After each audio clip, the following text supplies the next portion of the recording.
Hey guys, Wrestling Throwdown here. I'm Haley, and yes, we are going to talk about TNA today.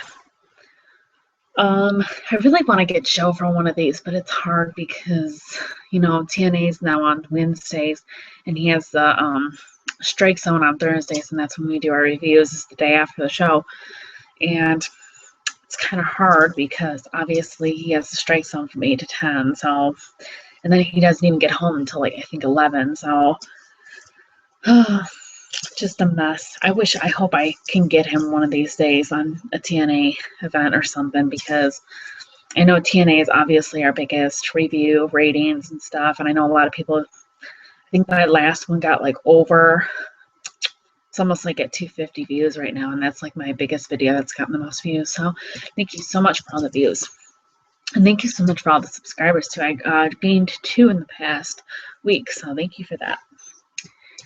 Alrighty, so TNA last night, it had its good moments. It's actually funny because I don't know how much longer I'm going to be doing TNA reviews. I guess we'll start with that. Because what I have read on the internet is that they have taped everything that they've taped already. Like everything that's till the end of December, they've taped already. And they haven't taped any more because, and I don't think they're going to, because I guess they're still having problems with a new TV deal. And I thought they already got that situated, and I thought, they were already fine for in January, but I guess not. So I'm not really sure if TNA is not going to last much longer. I hope it does, because you guys seem to be seeing me to really enjoy it. And also, it has such great talent. It has such great matches. And I would really hate for that talent in those matches and just like all the build-ups and stuff that they've had recently just go to waste. All these different characters like Samuel Shaw, definitely want to see what they're going to do with him and Brittany now after last night. And just all this good stuff. Yes, their creative team is not the best. I feel like WWE's isn't that great either, though. Yes, their storylines can be better. They're not perfect, but it's still their quality, their wrestling quality is great for TNA. And I love how they give these young wrestlers a chance to shine. And WWE kind of struggles with that. They'll kind of give someone a push and then they'll just like forget about them. TNA seems to be doing a little bit better with that. Once they give like EC3, for example, they gave him a strong push, and it seems like they're still leading him into it. And even if when he does get, someone defeats him, I actually feel like they might give it to Spud, to tell you the truth. I feel like something's going to happen where Spud's going to end up beating him. But even then, EC3 is still going to be great. And, that's why I'm kind of like not so... I was mad at first that WWE released him, but TNA is using him so much better than WWE would have. And it's kind of like those questions, wrestlers ask themselves. Would I rather be with the biggest wrestling company and not really do anything, be a job or whatever? Or would I rather be something like in the indies or, a lower brand and be great, and have them use me right? I'd pick the lower brand, That's just my opinion. Alrighty, let's start this off. Matt Hardy comes out. Now they're doing a tag team tournament thing. So I think it's like 16 or 18 tag teams, something like that. I don't know. Maybe that's a little too much. I think I over-exaggerated right there. I don't know. I thought it was big, though. When I looked it up, I thought there was like a lot of teams. I don't know. Maybe I'm over-exaggerating. I don't even think there's that many people on the roster, so I think I am over-exaggerating. It was probably more like 12. But Matt Hardy obviously picked Jeff Hardy. And they faced DJ, Ion, and Jesse. Now, Matt Hardy and Jeff Hardy won. Obviously, that's predictable. But where the hell was Robbie E? Was he hurt or something? Because it was kind of weird that they put Jesse and DJ Ion together. I mean, shouldn't Jesse and Robbie E be together? I just thought that was kind of bizarre. I don't know. Did anybody else think that was bizarre? I wonder if he's hurt.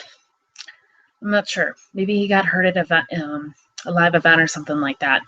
And what was up with aren't they supposed to have Velvet Sky and Angelina Love out there too? Are they killing that whole angle too? It's just weird because sometimes they'll appear with them and sometimes they won't. It's just kind of crazy. I'm not really sure what's going on with that whole thing, but oh well. But yeah, Matt Hardy and Jeff Hardy won. It was just, I mean, I prefer Robbie E over Jesse any day. And I like DJ Ion, Zema Ion, when he was obviously that. He was a great X Division champion, and they kind of like, with him. Kind of a little disappointed on that. But Robbie E, I have no problem with Robbie E. I just don't really like Jesse, and my brother's kind of the same way. We're just like not a fan of him. And Robbie E, he doesn't bother us. You know, he can be funny. He's got a good personality to him, so you know, he doesn't really bother us. But Jesse, I think they need to let go. He's kind of annoying me, and he's kind of pissing me off. But yeah. Bram versus Devon. Now, Bram, he comes out and he starts talking about like Abyss and how he's undefeated right now. And then he says he's a hardcore king, and then he talks about his new opponent, Devon, and he says that, you know, I know you're really hardcore and everything like that, hardcore legend. So, you know, I need to prove myself. I need to beat you, blah, blah, blah. And they just kind of go after each other. It ends in a no contest. And Kurt Angle comes out, and he pretty much makes later on tonight Devon versus Bram in a hardcore match, which I was kind of excited about. I mean, Devon is kind of getting up in age, but I feel like he can still wrestle. And Bram, I'm really liking Bram. He's kind of got that crazy sadistic personality. It's interesting. I really like him though. I'm really feeling Bram.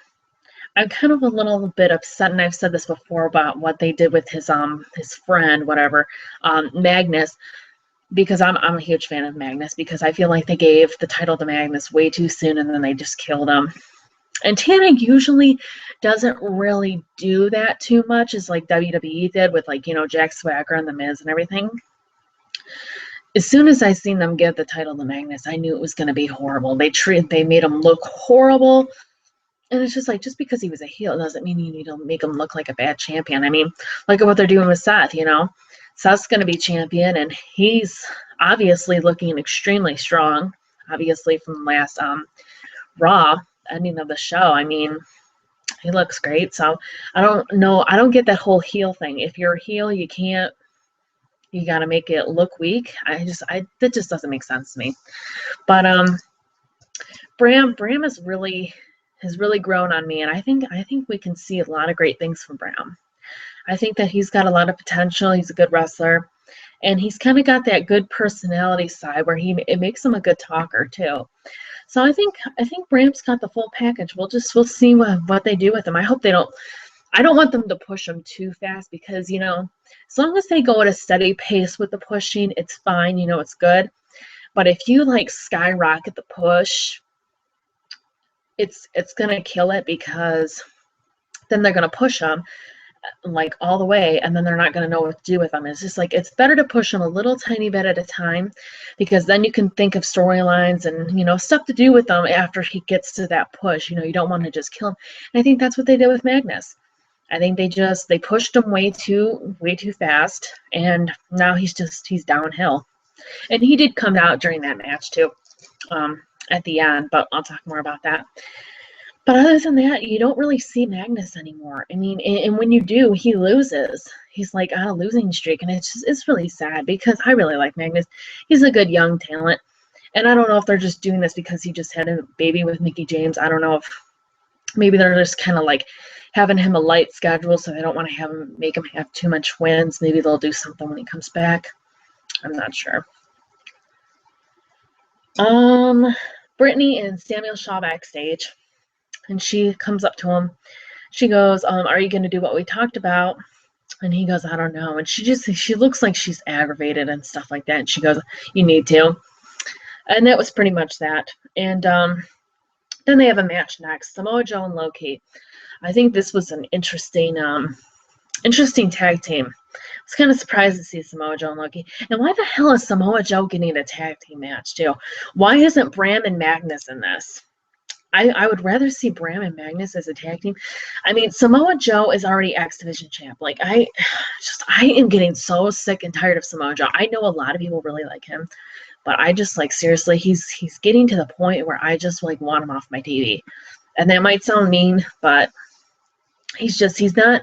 I like the younger talent. I like the younger talent to shine. I don't like old wrestlers just keep coming more and more and more. It drives me nuts. And I'm a fan of Randy Orton and everything like that. If it was, obviously you guys know that. And even then, I kind of get a little bit pissed when he gets pushed in the title picture. Now, I agree with what they're doing, obviously, because he never got his rematch, and I said this on the Raw one, but Raw review. But it's just, a lot of times I just don't like it when older wrestlers that have had so many opportunities and they're getting up in age, taking spotlight from the younger wrestlers, It just pisses me off. So I don't know what the hell they're doing with Samoa Joe. And Brittany comes out halfway through the show, and she starts yelling at Shaw, and she goes, "What are you doing? What are you doing?" Blah, blah, blah. And it obviously distracts Gunner, and she grabs his legs. She tries to, like, obviously distract him and everything like that. And so Samoa Joe and Low-Key end up winning. Obviously, very predictable. And then Brittany and Gunner argue in the ring. He goes, "What the hell are you doing? Get the hell out of here. What the hell is this? She's crazy, whatever, blah, blah, blah." And then Samuel Shaw leaves, and he goes, I'm done with this. I'm getting the hell out of here." And then he comes back with a steel chair, and he attacks Gunner. Obviously, we've seen this coming. It was going to happen sooner or later where he was going to do something to make him turn heel. Obviously, with the whole Brittany thing, we've seen it coming. And then Shaw and Brittany had a make-out love fest in the middle of the ring on top of Gunner and everything. They were rolling on top of him and everything. It was ridiculous. I was just like, seriously? It was pretty crazy. But I'm kind of interested in this. Brittany, she might be a good heel. She might be a good valet. I really haven't seen too much of her. I mean, we really haven't really seen too much. I mean, just the whole lesbian kind of angle with obviously Madison Rayne, then Madison Rayne pushing her away. So then when she turned heel, she went with Samuel Shaw. Obviously, she's got this attraction on Samuel Shaw. So we'll see what she got. She's kind of interesting as a heel. As a face, she doesn't really have it. As a heel, she's interesting. So I think this could be good. I think this could be interesting with her and Shaw. I feel like it would have been better if Shaw still was kidnapping girls like Christy Hemme and stuff like that and stealing their hair and all that good stuff. But I mean, he's still he's heel now again, and so he might be he might still have that crazy side, obviously, to him. And then with Brittany might help him, too, in that progress. So we'll see what happens with them. And the whole thing with Gunner, too, We'll see if they have a good feud. The Menagerie versus Havoc. That one girl, the Dallas girl, I forgot to get her name. I'll get it for you next time. I keep forgetting her name.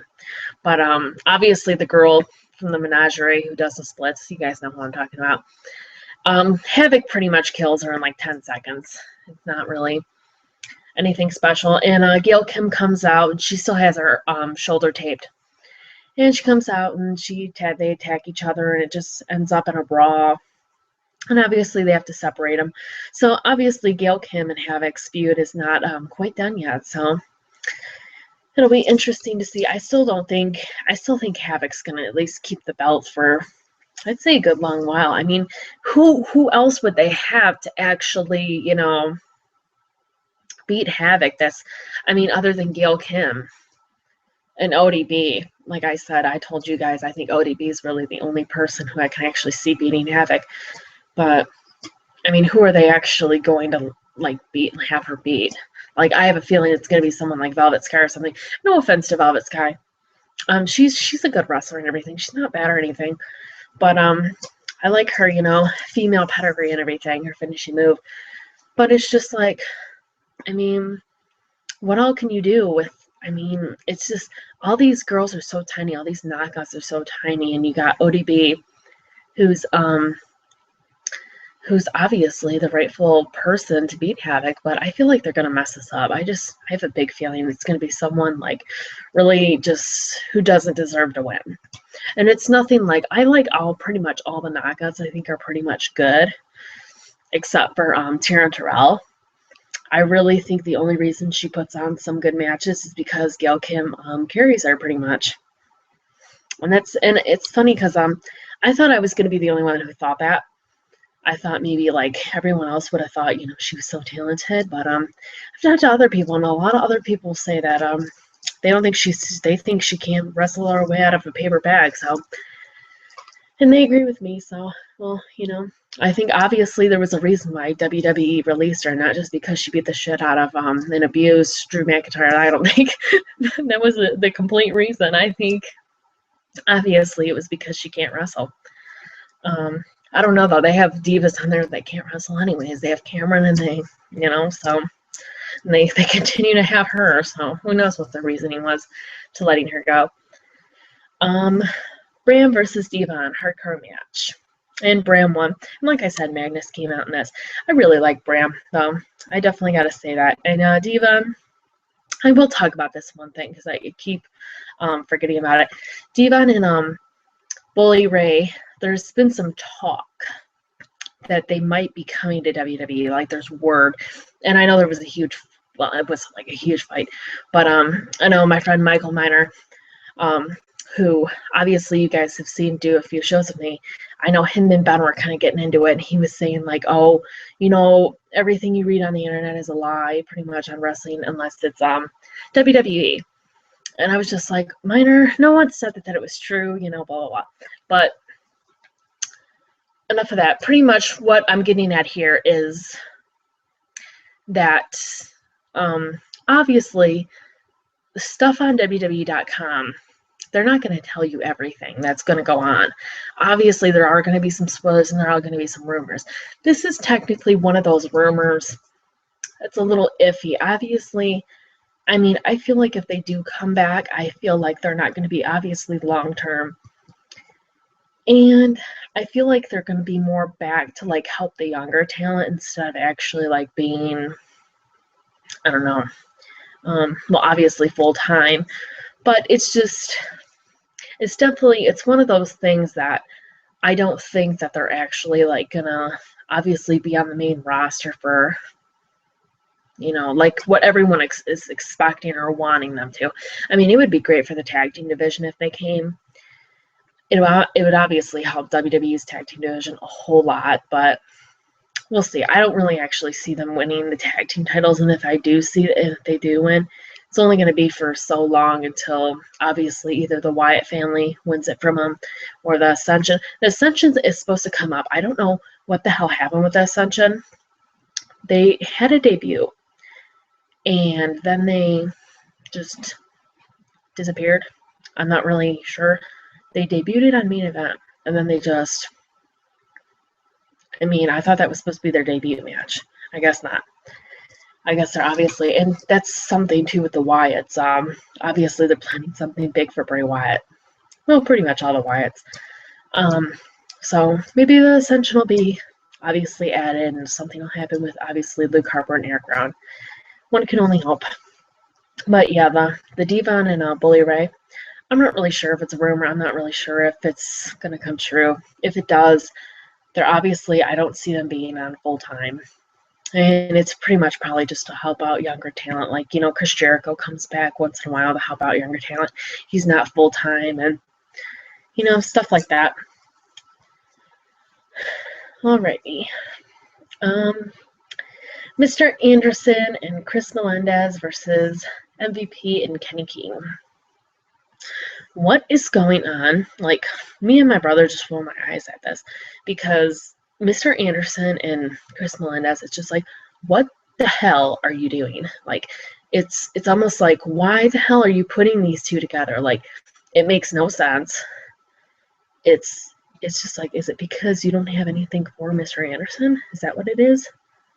Is it like, are you so bored with Mr. Anderson, you don't have any storylines for him and you don't have anything for him, that you're just going to put him with some random guy, obviously, from the Army, And no offense to, Chris Melendez. you know, I have nothing against him or anything like that. I know I called him kind of like a Zach Gowen ripoff from the WWE. If you guys, obviously, if I have any newer viewers that haven't watched, if they're kind of like a new wrestling fan, he was, I think it was like 2002-ish. It was like right when I started watching wrestling, 2002 or 2003, when this guy came in, and I forgot how he lost his leg, but his name was Zach Gowen, and he obviously, Chris Melendez, he actually uses a prosthetic leg, so it looks, obviously, his is a little bit different, but Zach Gowen, I heard too, he's doing great in the Indies, but obviously WWE brought him in. They used him with this whole Brock Lesnar thing, and Big Show kind of thing, feud thing, and then they put Stephanie in it, and Vince, and just shoot. Oh, Sable, yeah. Why couldn't I think of Sable's name? I was just like, Brock Lesnar's wife. Brock Lesnar's wife. All right. But anyways, they pretty much did a whole storyline with him, and he only lasted like, I don't even think it was like 6 months, maybe. I don't even know. Maybe a year. I don't even think it was a year. He would be lucky if he lasted 6 months. I can't remember. But obviously WWE released him a short time after that. And that's how I feel what's going to happen with Chris Melendez. And no offense to him or anything like that. He's got a different look to him. He's a little bit, obviously Zach Gowen is a small guy, you know, so obviously he's better as a high flyer kind of thing. And Chris Melendez, he's a little bit built, obviously stronger and everything like that. So maybe they'll keep him. I feel like it's like kind of like TNA trying to get like more people to almost like sympathy viewers. I don't even know. I don't see them I don't see Chris Melendez happening for anything big in TNA. I feel like they just, you know, obviously added him for just to kind of like, I don't know, like either sympathy or just to get more of the diversity, I guess, viewers to watch. Just anything to get views, pretty much, TNA is doing right now. And it's sad because TNA doesn't really need to do that. I think what they need to do is work on their creative. Their creative, obviously, team needs to work on some better storylines and just fix up some stuff, you know, like obviously get some better teams, push the younger talent, and they're doing a pretty good job on the younger talent, but just kind of switch a few things around and they would be fine, you know. It's not like, you know, they're like completely dead right now. I've heard of people kind of getting back into TNA because of the matches are being so good, and it is true. So TNA doesn't need to give up right now. They need to just tweak a few things and they would be fine. They don't need to just add these people on the roster just for sympathy and stuff like that, and just to try to get any kind of views that they can. MVP and Kenny King won, though. I still don't get what the whole Mr. Anderson and Chris Melendez thing. We'll see where it goes. If they make them a tag team, who knows what's going to happen with that. Backstage, I do want to talk about this a little bit. Davey Richards and Eric, why did I say Eric? Eddie Edwards were backstage talking and about how they're ready for pretty much anyone. And James Storms, Davey Richards and Eddie Edwards kind of like separate and they say they have to do their own thing. And so Davey Richards kind of goes, you know, off to the side and he sees James Storms, and James Storms kind of talks to him and he's like, you know, he's trying to like talk to him obviously and convince him to like join his group obviously. And I thought this was kind of interesting because I'm just like, James Storms, I thought you only focused on like X Division, because I mean obviously that's what he's been doing so far. So I thought that was kind of weird. And I'm wondering if maybe this separation thing will happen with Davey Richards and Eddie Edwards. I wonder if this will be a heel turn for Davey Richards. I mean, he's already a cocky son of a bitch in real life, so you might as well make him a heel on the show. Joe would love that comment. I know he would. But anyways, me and Joe, obviously, you guys heard that one video. I think we got a lot of hate for that video bashing on Davey Richards. We like talked about him and bashed on him for like 30 minutes. It was great. And I didn't want to say anything too, because I could not stand him, and I thought he was a douche too, and I didn't want to say anything, and then he just started talking about it, and I got all my feelings out. It was so funny. That whole day that was like the best, my favorite video. You guys need to check that out if you haven't already. But yeah, I'm wondering if he's gonna have a heel turn. I wonder if like this whole Eddie Edwards push, because they did talk about maybe seeing as Eddie Edwards as a singles competitor. And I like Eddie Edwards. I have no problem with him. You know, I haven't seen too much of him. I kind of focused more on, obviously, Davey Richards and Ring of Honor, because obviously he was feuding with Seth a lot, or / Tyler Black. And Eddie Edwards, he was kind of off doing his own thing. And then, you know, I kind of like drifted away from ROH, and then I kind of came back. So when he was already gone and everything. So I haven't seen too much of Eddie Edwards, but from what I can see in the ring and everything like that, he's definitely talented, and I think he's got what it takes to be a singles competitor. I mean, and Davey Richards too. Davey Richards can be a great heel.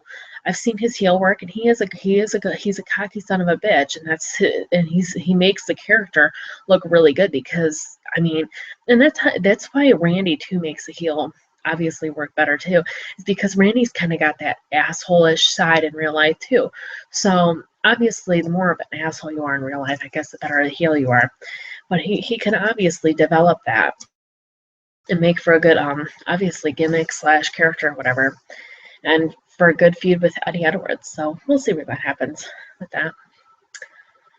EC3 and Tyrus versus Eric Young and Spud, Rockstar Spud. And EC3 pretty much says that Spud scared me isn't going to come out. And Spud ends up coming out, and he's all mad and everything like that. And it's funny. It was really cute. Spud still kept calling him his best friend and everything. So who knows what's going to happen. Obviously, Spud's obviously going to eventually give all he can take. And pretty much say, you know what, fuck it, I'm done. He's never going to be my best friend again, so fuck it. And obviously, and sorry for the language, and pretty much just say, I'm going to be on my own. Pretty much, I don't need EC3. And obviously, EC3 and Tyrus won. And Tyrus is Brodus Clay, for any of you who don't know. Still shocked about that. I don't really get why.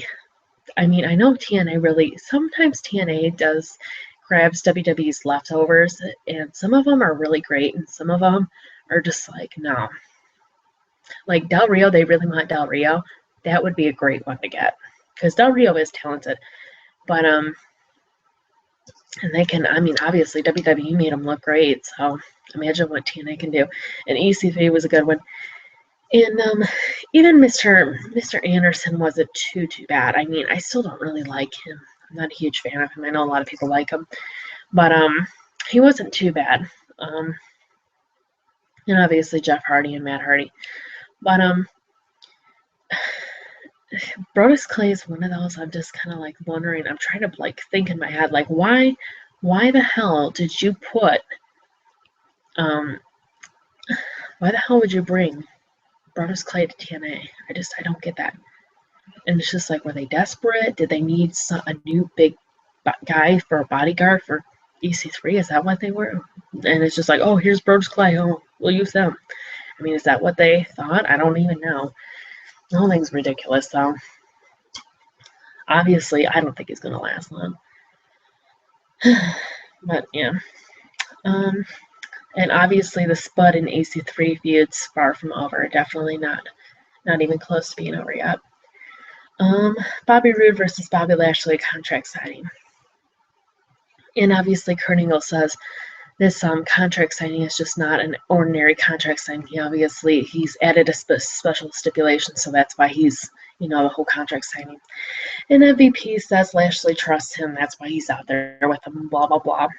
And, Bobby Roode starts talking about wrestling and about how it's his life and everything, and all he cares about is wrestling and about being in the ring and everything like that. And Kurt Angle pretty much announced that he is the special guest referee for the match. And I think they are facing next week, Bobby Roode versus Bobby Lashley. So it should be a good match. Like I said, I I really think that Bobby Roode is really the only person capable of beating Bobby Lashley right now. Bobby Lashley has been back in MMA for, I don't know, like what, 2 months now? I'm kind of surprised that they didn't. I mean, maybe they're trying to make his title reign a little bit longer, so maybe that's why they're waiting a little bit. But I wouldn't be surprised if Bobby Lashley kind of disappears after this. I mean, obviously TNA's schedule is a lot lighter, like 10 times probably lighter than WWE, because they do all these tapings and then they have like probably 2 weeks off and then do more tapings. And I mean, yeah, they still have a few live events, obviously, and all that. But obviously it's way lighter. And that's why probably people obviously choose TNA over WWE. And I mean, Bobby Lashley, he can probably do obviously MMA and TNA, but I feel like he's obviously going to focus more on MMA and kind of give a break. It's funny because obviously our two champions right now, Brock Lesnar, UFC, and Bobby Lashley, MMA. It's just kind of like you can't have any originality here, guys. Like, seriously. I mean, at least Ring of Honor's champions, original. I actually really like Ring of Honor's champion, Jay Briscoe. I was actually really surprised when I found out he was Ring of Honor champion. I still gotta watch his winning match too. I gotta catch up on my Ring of Honor stuff. But yeah. So anyways, yeah, I think it's gonna be a good match. And I think Bobby Roode's really, I mean, this whole face turn and everything, I mean, he's been face for probably a while, like 6-ish months now. So I mean, it's not like it's real recent. But I always wanted to see a face run with Bobby Roode. Yes, he is better as a heel. He's got that Triple H personality to him, like I've said in the past. So he's obviously better as a heel. But I always like to see, once I see them as something else, like a face run, stuff like that, I want to see them as a heel run. And that'll be like the same for, Dean Ambrose and Seth and Roman Reigns once they have their title run as, a heel or face. I want to see them obviously as the opposite, because it's interesting, because I like to see like the opposites and the different sides and see like what they actually did with it and was their title reign more successful and stuff. I like to just compare some stuff. And I like to see also if what they can make work better, because a lot of people, say certain wrestlers are going to be better in this angle, but then they make it work. Like Seth, you would never think that he would be this great of a heel, and he really is. So, because he's more of a baby face. Obviously, WWE played him off as a baby face all throughout FCW and all throughout NXT. And then as soon as he got in the WWE, he's been heel pretty much, and then a little bit of face with the Shield too. But yeah, it's just interesting how that happens. But anyways, I feel like I talked a little too much today. I didn't think this was going to be that long. I was trying to kill it in like 20 minutes. I think it was more like 40 minutes. So, all right, guys. Well, thank you so much for watching. TNA, like I said, it had its good moments, Definitely ready for some good feuds. TNA's looking up, and that's why I don't want it to leave, I really like doing these reviews. I really like talking about it because obviously I speak very positive about TNA. I'm one of those people, it's kind of rare, because a lot of people want to say that TNA is so horrible and it sucks and there's nothing good about it. I hate it when people do that, because there's always goods and bads of everything. No matter how bad something is, you can always find a positive of something. And that's kind of how I am with wrestlers too. I criticize on stuff like, obviously, AJ Lee, can't stand her, hate her guts, hate her with a passion. I still don't really feel like she can wrestle that much. I feel like her moveset needs to be better. But I still give like 3 positives. I could still give like at least 3 positives about her. She's great on the mic, just like her husband. She's very entertaining. She's a great heel. I actually think she needs to be a heel anyways. I don't get her as a face. And great submission move. And she's saved the Divas division. She's got us talking better about the Divas division. I mean, that's like 5 things right there. I mean, it's so funny how someone can hate someone so much, and that's the whole thing with John Cena haters too. It's just like, you can hate on John Cena all you want, but it's just like there's so many positives you can say about that guy, and it's just like, love him or hate him, he's what's best for business. I mean, I know that's probably, I'm probably going to get some thumbs downs from this just for saying that, but, you know, go ahead, thumbs it down, you know, it doesn't bother me, it doesn't hurt me, but that is the truth, and I'm not in love with John Cena. I like him, but I don't hate him, so, and I'm speaking the honest truth, because that's what I am. I'm honest about wrestling, you know. If I hate someone, I'll be honest, and I'll tell you flat out, even if it's someone who loves, I mean, obviously people love AJ Lee. I can't stand her, and I'm not scared to say that I hate her guts. But anyways, enough about this rumbling rant. If you like this video, please thumbs up, and please subscribe.